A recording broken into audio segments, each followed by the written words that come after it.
So just try to picture this, right? It's Saturday night, April 26th, 2025. Families settling down. And then this absolute massive drone attack. We're talking 149 Russian drones heading towards Ukraine. 149, that number itself is, well, it's staggering. It's not just a few isolated incidents. It's a coordinated wave, almost like a, a swarm, as you described it. Exactly, like angry robotic bees, maybe. Yeah. And you think about the timing, Saturday night, people are trying to relax, kids getting ready for bed, then suddenly air raid sirens everywhere. The psychological impact can't be overstated. It's disrupting that sense of normalcy, even a fragile one, turning a weekend night into, well, into terror. And it wasn't just one city. We heard reports from multiple regions across the country. Right, a widespread operation. So that's what we want to dig into today. Why such an intense attack right now? And, how does this fit with everything else going on? Diplomacy, Trump's recent meetings, especially that one after the Vatican funeral. It's all interconnected, isn't it? The military actions, the diplomatic signals, they rarely happen in isolation. Understanding how one influences the other, that's key. Okay, so let's break down the attack itself. These 149 drones, reports suggest some were carrying explosives, obviously, but others might have been decoys. That's a common tactic now. Mix in the real threats with things designed just to confuse or overwhelm air defenses. Makes the defender's job much, much harder. Forces them to make split-second decisions, waste resources maybe. Precisely. You track a decoy, you might miss a real one. Or you expend limited interceptors on something harmless. It's a strategy to, well, stretch the defense thin. But Ukraine's Air Force seems to have had a pretty effective response, considering they reported intercepting 57 and jamming another 67. That's 124 neutralized out of 149, which is, frankly, a remarkable success rate against such a large wave, over 80%. It really speaks to how their capabilities have evolved, doesn't it? Absolutely. Their counter-drone tech and tactics are clearly quite sophisticated now, but the ones that get through, they still cause real harm. And that brings us to Pavlohrad. Struck for the third night in a row. You just can't imagine the fear for people living there. 3 nights consecutively. That suggests it's a high-priority target for some reason. Maybe infrastructure, maybe logistics, or maybe it is purely about terrorizing the population there. And tragically, Governor Serhiy Lysak confirmed 1 person killed and a 14-year-old girl wounded there. It just brings the human cost right into focus. It does. Every statistic represents a family shattered. And it wasn't only Pavlohrad. We also heard about injuries in Odesa, down south, and Zhytomyr, more centrally located. So hitting multiple population centers, civilian areas, infrastructure, it paints a picture of a broad campaign aimed at maximizing disruption across the country. Trying to stretch those defenses we mentioned earlier, maybe. Very likely. Hitting targets hundreds of kilometers apart forces Ukraine to spread its air defense assets, potentially creating gaps Russia can exploit. Okay, let's pivot slightly. While this drone attack was happening, there's also the situation in Kursk, over the border in Russia. Ukraine's been making incursions there since, August 2024? That's right. Ukraine basically started, you could say, rearranging Russia's backyard a bit, pushing into Russian territory. Which carries huge symbolic weight. Immense. It flips the script, shows Ukraine can take the fight to Russian soil. It directly challenges Putin's narrative. Then, on April 27th, the day after the big drone attack, Russia claims they've pushed Ukraine out, regained full control of Kursk. A very definitive statement from Moscow. But almost immediately, Ukrainian officials are saying, hold on, no, the fighting is still going on. So you have this classic information war playing out alongside the actual combat, both sides trying to control the story, shape perceptions. And Kursk is such a flashpoint. If Ukraine can hold on to even a small piece of Russian territory, it's a major psychological blow to the Kremlin, right? Absolutely. It undermines the image of Russian strength and control. Conversely, Russia's apparent struggle to completely clear the area raises questions about their military effectiveness, even on home turf. Makes you wonder about the timing again. Did Russia launch that massive drone attack partly as a show of force, timed with their Kursk announcement? Like, we may have issues here, but look what we can still do there. That's a very plausible connection. A way to project strength, maybe distract from the difficulties in Kursk, and send a message both domestically and internationally. Right. Now let's bring Trump back into this. He met with Zelenskyy on April 26th, same day as the drone attack started, right after Pope Francis's funeral in Vatican City.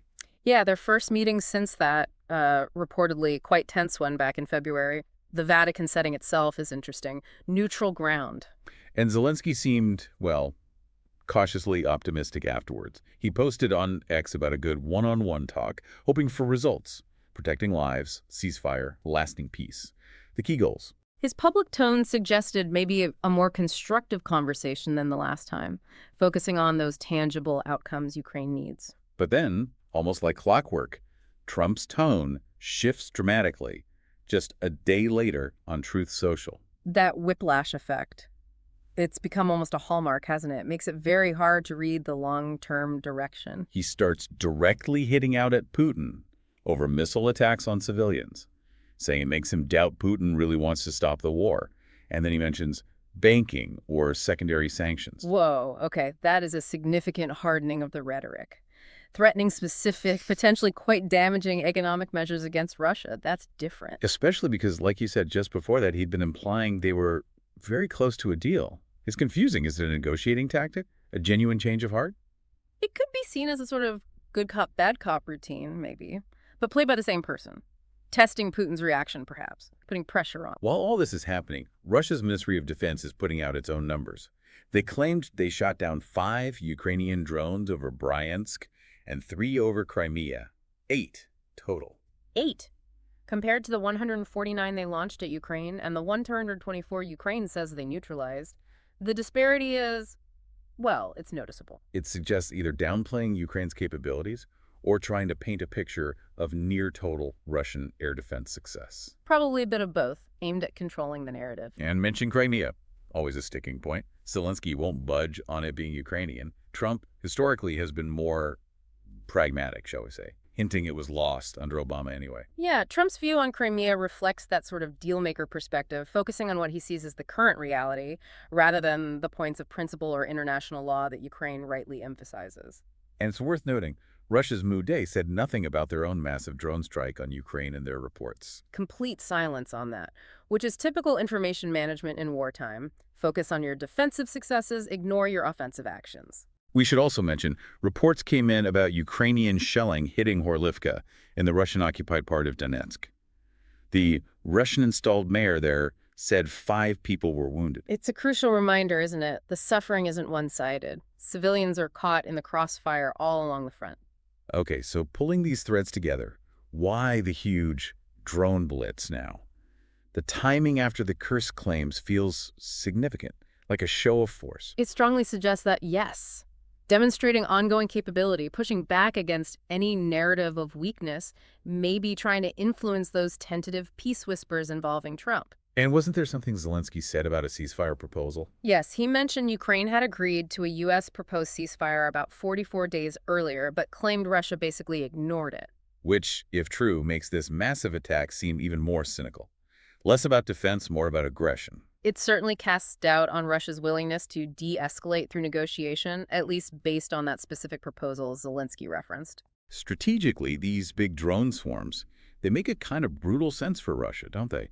Cheaper than missiles, expendable. Absolutely. Cost-effective for inflicting damage and spreading fear. And using decoys, launching in huge numbers, it's designed specifically to test and potentially overwhelm even good air defenses. And Ukraine's defenses were good, over 80% neutralized. But that remaining percentage still gets through. Exactly. Even a high success rate isn't perfect when the initial number is so large. Those that penetrate still achieve Russia's goal of hitting targets and causing casualties. It feels like this points towards a long-term Russian strategy of just grinding Ukraine down, a war of attrition. That does seem to be a core part of their approach. Wear down resources, degrade infrastructure, damage morale over time, hoping Ukraine eventually can't sustain the fight. And woven into all this is the Trump factor. Putin surely has to be watching Trump's signals, trying to figure out how serious the peace talk push is, how real the sanctions threat might be. Oh, absolutely. Putin will be analyzing every word, every action, trying to gauge Trump's intentions and potential future policies. The drone attack itself could even be seen as a message to Trump, testing his resolve. It's so easy to get caught up in the geopolitics, the strategy. But we have to keep coming back to the human cost. This war is in its 4th year now. We absolutely must. For people in Pavlohrad, Odesa, Zhytomyr, living with this constant threat, the repeated attacks, it's unimaginable trauma. That one death, the injured teenager in Pavlohrad, the wounded in other cities, the civilians hurt in Horlivka too.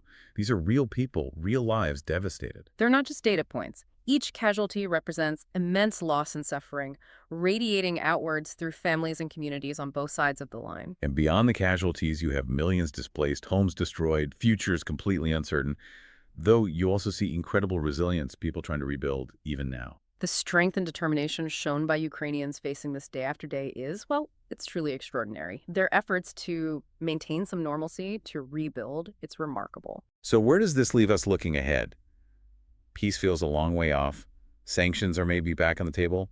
More drone attacks seem likely. The path forward is incredibly uncertain. It hinges on military developments, yes, but also on these diplomatic twists and turns, international pressure, so many variables. Trump's role is a huge question mark. Will he push hard for a deal? Will the sanctions threat materialize and have teeth, especially with oil exports? Sanctions are complicated, though. Very complicated. Their effectiveness depends on international buy-in, how Russia adapts. It's not a simple lever to pull, and there can be unintended consequences. And Zelenskyy. He's walking such a tightrope, needs the U.S. support desperately, but can't compromise on fundamental issues like territory.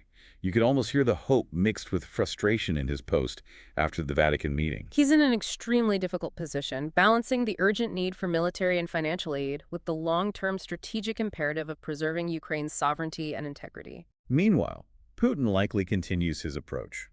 Projects strength through actions like the drone blitz and the Kursk claims, regardless of the ground reality, maybe pointing more towards a stalemate. That seems probable. Maintaining an image of control and power is critical for Putin, both for his domestic audience and internationally, even if the conflict has become a long, grinding struggle. It really does feel like a brutal stalemate right now, doesn't it? With no clear end in sight, but Ukraine somehow keeps holding on.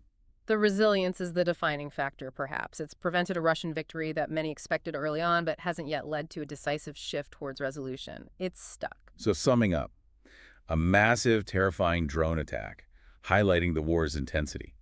Kursk remains contested, a symbol of the ongoing struggle. And the diplomacy is incredibly volatile, especially with Trump's unpredictable shifts. Those three elements, the military reality, the territorial fight, the diplomatic uncertainty, they really capture the current, very unstable moment. And underpinning it all, the immense, ongoing human cost. We just can't forget that. Never. That human tragedy is the most important reason why finding a path to a just peace remains so critical. It really leaves you wondering, what comes next? More of this grinding conflict, a sudden diplomatic opening, a new escalation. The uncertainty is just immense. It's the critical question, isn't it? How these complex factors will interact in the coming weeks and months. A deeply uncertain and frankly worrying picture. So many moving parts, so many lives affected. Thanks for helping us try to make sense of it all in this deep dive.